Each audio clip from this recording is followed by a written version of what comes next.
We are finally here. Yeah, I know it's been a long time coming, but I told y'all and I wasn't gonna let y'all down. So with no further ado, this is the first video of many that I'll be dropping.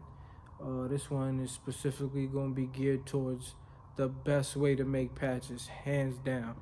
You follow all these steps and there's no way that you're gonna have a garbage patch. So walk with me and let's do this.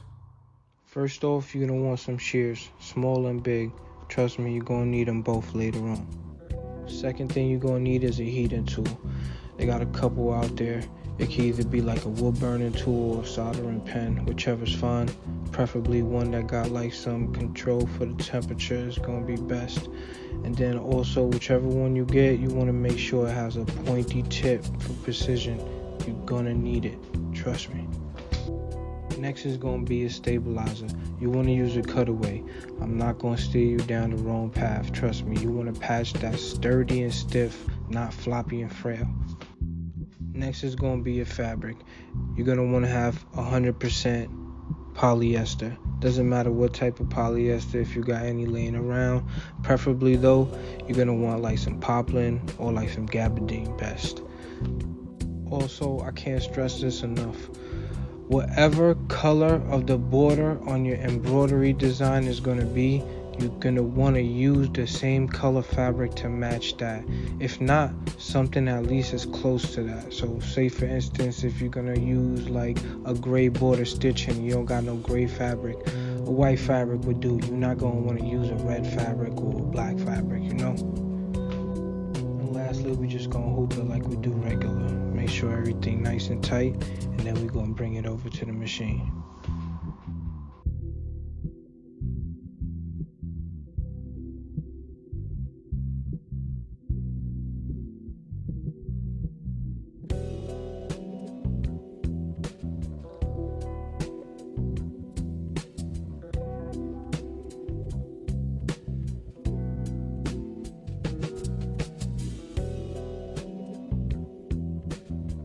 Boom, there we go. Embroidery is done, looking nice and clean.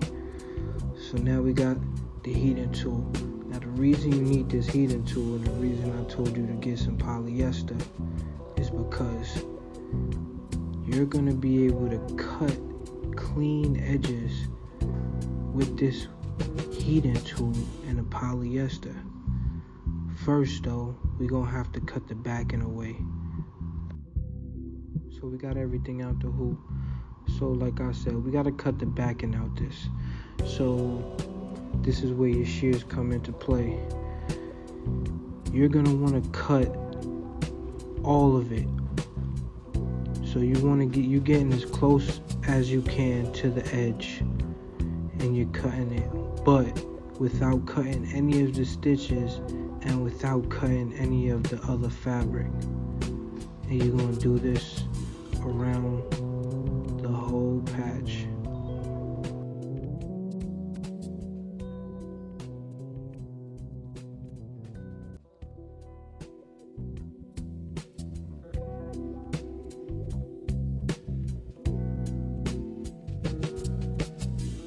So now that we got that done, we can move on to the next step.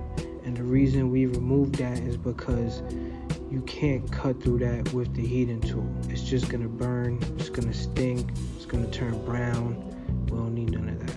So now we got all that off, we can make clean cuts with this wood tool. So in my early years before I had a laser, this is how I used to do it. I have a technique that I use, and you can see how I pull away and then I cut. So as you're pulling away on the two edges, it lets you have a clean cut. So now there's a little technique and angle you also want to go. Not that way, you want to go into it. You'll see. Also, like I said, you want to pull away with your thumb, holding pressure with your pointer finger on the patch.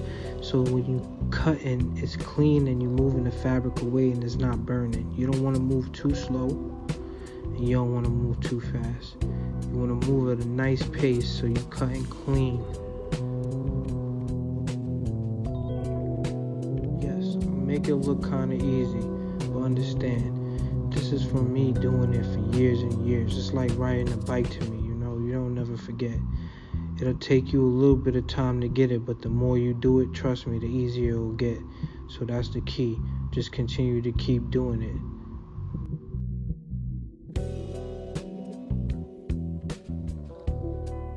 And just like that, we just cut the patch out. Now there's only one last step to do, and that's just clean the edges.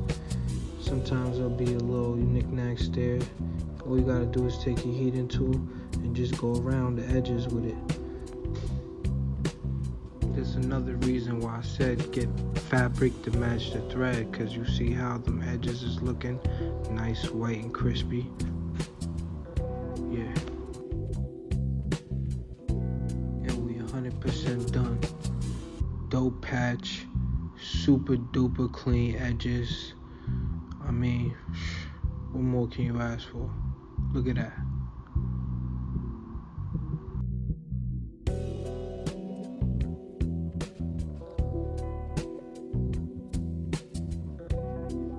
I appreciate y'all rocking with me.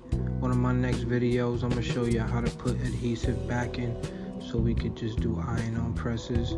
Then also teach y'all how to sew it on.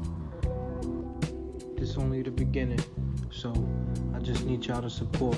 The more subs, the more likes, the more comments, the more I know y'all in tune, the more I'm gonna want to put out the content for y'all. Peace.